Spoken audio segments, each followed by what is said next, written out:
Hello, welcome to everyone. In this video আমরা লুসেন্টের GK বইয়ের যে সিরিজটা করছিলাম, আজকে 11 নম্বর পর্ব, হিস্ট্রির 11 নম্বর পার্ট। এটা আজকে আমরা পোস্ট মৌর্য পিরিয়ড সম্বন্ধে আহ, আহ, জানবো, যে এই জিকে বইটাতে, লুসেন্টের যে জেনারেল নলেজ বইটাতে, সেটাতে কি লেখা আছে।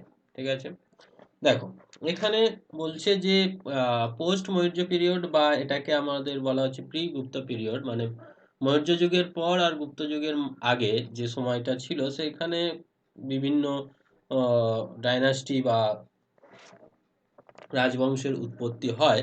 তো তাদের সম্বন্ধে জানতে হবে। প্রথমে হচ্ছে যদি দেখা যায় তো সাঙ্গ ডাইনাস্টি বা সাঙ্গ রাজবংশ দেখা যায়। তাদের আহ, ছিল, রাজধানী ছিল হচ্ছে বিদিশা।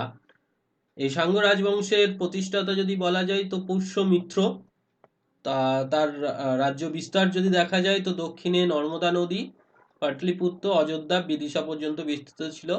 তিনি দুটো অশ্বমেধের যজ্ঞ করেন। তিনি ব্যাক্টীয় রাজা ডেমাট্রিয়াসকে পরাজিত করেছিলেন। আর এই বংশের পঞ্চম রাজা হচ্ছে ভগভদ্র। তার রাজসভায় গ্রিক দূত হেলিওডোটাস পরিদর্শন করেছিলেন। অগ্নিমিত্র নামে এক সাঙ্গ রাজা কবি কালিদাসের মহাবী কালিন্দিত্রমের নায়ক ছিলেন।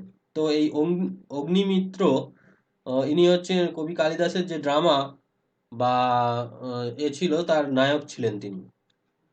তো after Agnimitra, a series of weak rulers as Vasumitra ছিল, বজ্রমিত্র, ভাগবত্র, দেবাভূতি, এগুলো সব ওরা পরপর রাজত্ব করেছিল। During this rule there is a revival of Brahmanical influence. এখানে ব্রাহ্মণী ইনফ্লুয়েন্স ছিল। আর the Bhagavata religions become important. Bhagavata নিয়ে আলোচনা বেশি হতো, তারা সব ব্রাহ্মণ ছিলেন সেই জন্য। পতঞ্জলি, পতঞ্জলি যে মহাভাস, পতঞ্জলি যে মহাভাষ্য, সেইটা এই সময় তৈরি হয়। Was born in Gonarda in central India. Patanjali was priest of the two Abhyasa Vajan performed by Pushyamitra Sangha. In art, the Brahor Stupa is the most famous moment. সেই সময় যে স্তূপ সৃষ্টি হয়েছিল তার মধ্যে ফেমাস ওইটা। Fine gateway railing which surrounded Sanchi stupa build by Ashoka construct during the Sangam period. তো এই অশোক যে তৈরি করেছিল সঙ্গ পিরিয়ডের সময়, এটা কমপ্লিট হয়। আদার এক্সাম্পল অফ সাঙ্গ আর্ট হচ্ছে বিহার, চৈতাল স্তূপা, ভাজা পুনাতে, অমরবর্তী স্তূপা, নৈশিকা, চৈতইয়া, এইগুলো সব তখনকার দিনের আর্কিটেকচার, মানে শুঙ্গ রাজবংশের। তারপরে খুব কম কম সময়ের জন্য 73 বিসি থেকে 28 বিসি, যাদের ক্যাপিটাল ছিল পাটলিপুত্র, কানভা ডাইনাস্টি হয়। তো এর প্রতিষ্ঠাতা হচ্ছে বাসুদেব। বাসুদেব হচ্ছে প্রতিষ্ঠাতা।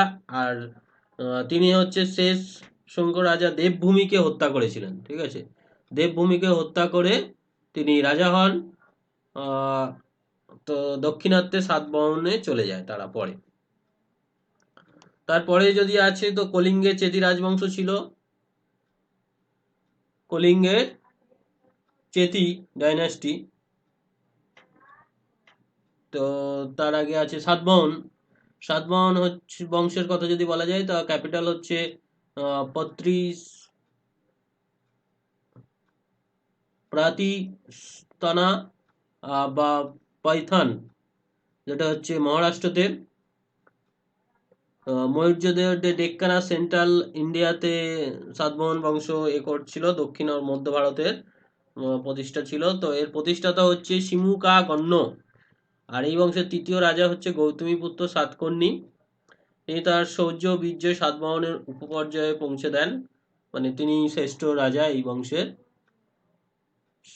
তো শিমুকা হচ্ছে ফাউন্ডার, সাতকর্ণী ওয়ান, হালা, এরা সব ছিল। Satavahana was finally succeed by 3rd সেঞ্চুরিতে সাকসিড করে। Official language of Satavahana was Prakrit. Prakrit হচ্ছে এদের অফিসিয়াল ল্যাঙ্গুয়েজ ছিল। Satavahana issues their coin in lead ছিল মেন, তাছাড়াও কপার, ব্রোঞ্জ, প্রোটিন এইসব দিয়ে কয়েন তৈরি করেছিল তারা, ঠিক আছে। তারপরে হচ্ছে চেতি ডাইনাস্টি, কলিঙ্গের চেতি।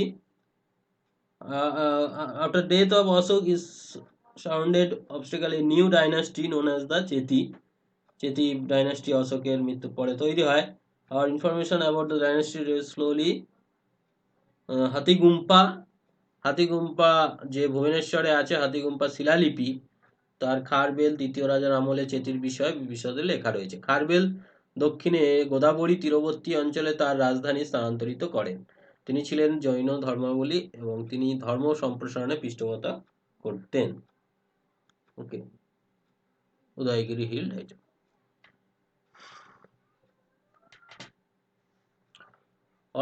অন্ধ্রপ্রদেশে সাতবাহনের গুরুত্বপূর্ণ কিছু দৃষ্টিভঙ্গির কথা যদি বলা যায়, তো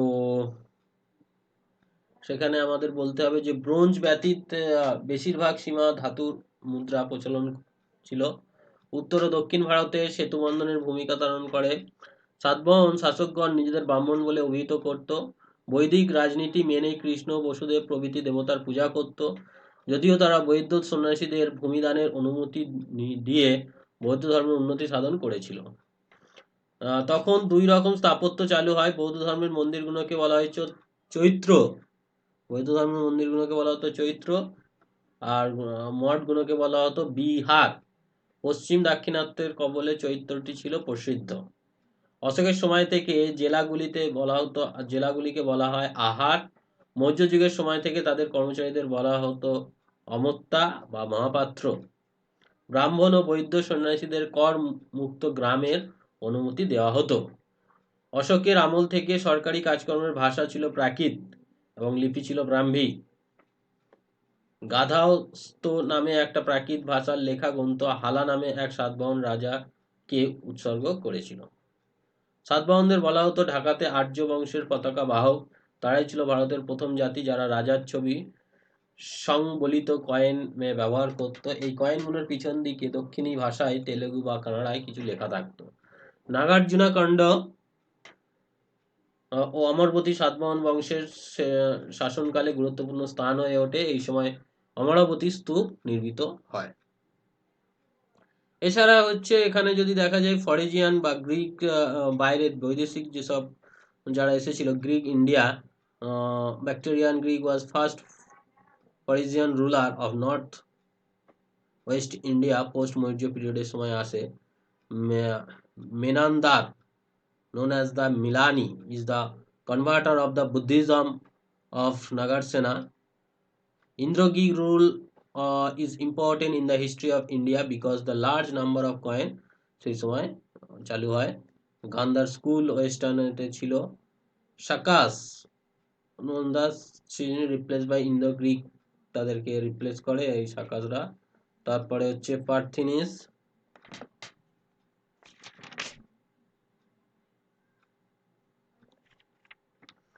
এগুলো আছে। কুষাণ আসছে, এগুলো পরপর চলে আসছে। সংগন পিরিয়ড আছে, তারপরে চোল পিরিয়ড, পান্ডাস, সঙ্গম অ্যাডমিনিস্ট্রেশন, এইগুলো পরপর আসার পরে আলটিমেটলি গুপ্ত পিরিয়ড আসে। তো পাণ্ডব বংশের কথা যদি বলি, এদের রাজধানী হচ্ছে মাদুরাই।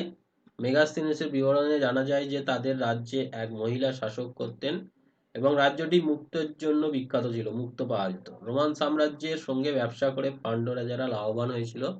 রোমান সম্রাট আগাস্তের কাছে তিনি দূত পাঠিয়েছিলেন। এরপরে চোল বংশ, চোল ডাইনাস্টির কথা যদি বলা যায়, চোলদের রাজাকে বলা হতো চোল মন্ডলপ বা করমন্ডল। প্রধান কেন্দ্রের নাম ছিল উলাইউরুর, যেটি কার্পাস ব্যবসার জন্য প্রসিদ্ধ ছিল। রাজধানী ছিল কবরীপত্তনম বা পুহার। কারিকালা ছিলেন তাদের প্রসিদ্ধ রাজা। ধনসম্পদের আসল উৎস ছিল শ্রুতি কাপড়ের ব্যবসার মাধ্যমে। চের বংশ, চেরদের রাজধানী ছিল ভাঞ্জি, একে কেরালা দেশও বলা হতো। রোমানদের সঙ্গে ব্যবসা বাণিজ্যের বিষয়ে এরা ঋণী ছিল। রোমানদের স্বার্থ রক্ষার্থে তারা সৈন্যবাহিনী গঠন করেছিল। এছাড়াও যদি বিভিন্ন কথা বলা যায়, এই রাজ্যগুলি তথ্য সঙ্গম সাহিত্য থেকে পাওয়া যায়। সঙ্গম হলো একটি মহাবিদ্যালয় বা তামিল কবিদের সমিতি, বিশেষত একটি পাণ্ড্য রাজবংশের পৃষ্ঠপোষকতায় গঠিত হয়েছিল। সঙ্গম সময়কাল হলো প্রাক গুপ্ত যুগ ও উত্তর মৌর্য যুগের সময়কাল। মানে এই সঙ্গম সময়কাল মানে হচ্ছে এই যে দুটোর মিক্সচার, মানে হচ্ছে পোস্ট মৌর্য অ্যান্ড প্রি গুপ্ত, এই সময়টা কথা বলা হচ্ছে। তো মাদুরাই প্রথম সঙ্গম অনুষ্ঠিত হয়েছিল, কিন্তু তার কার্যকরী সেরকম ফলশ্রুত হয়নি। দ্বিতীয় সঙ্গম অনুষ্ঠিত হয় কট্টমপুরে, এর সভাপতি ছিলেন টোলকাপিয়ার। তৃতীয় সঙ্গম হয় মাদুরায়ে, এর সভাপতি ছিলেন নাক্কিবার। তৃতীয় সঙ্গমে সঙ্গম সাহিত্যের সম্পূর্ণ সংকলন লিপিবদ্ধ হয়েছিল। এই সময়কালের বিখ্যাত মহাকাব্যগুলি হল ইলানো আদিকালের লেখা শিলাপাদিকরম। অন্যান্য বইগুলি হচ্ছে টলিকপিয়া লেখা টলিকপিয়া। স্থানীয় প্রধান দেবতা হলেন মুরুগান, যাকে সম্ভ্রমানীয় বলা হয়। কৃষি শ্রমিকদের পাড়িয়ান বলা হতো এবং পশু চামড়া পরে কাজ করত। বেল্লাস, যাদের ধনী কৃষক বলা হতো, তাদের নিয়ে আর অসামরিক ও সামরিক কর্মচারী নিয়োগ করা হতো। মৌলিক কাজকর্মের জন্য সৈন্যদলের দলপতিকে এনারি বলা হতো। এনারি বলা হতো। ঠিক আছে, তো এই মোটামুটি এখানে রয়েছে আমাদের গুপ্ত বংশ আসার আগে পর্যন্ত। ওকে, তো আমরা নেক্সট ক্লাসে গুপ্ত বংশটা দেখব। Thank you.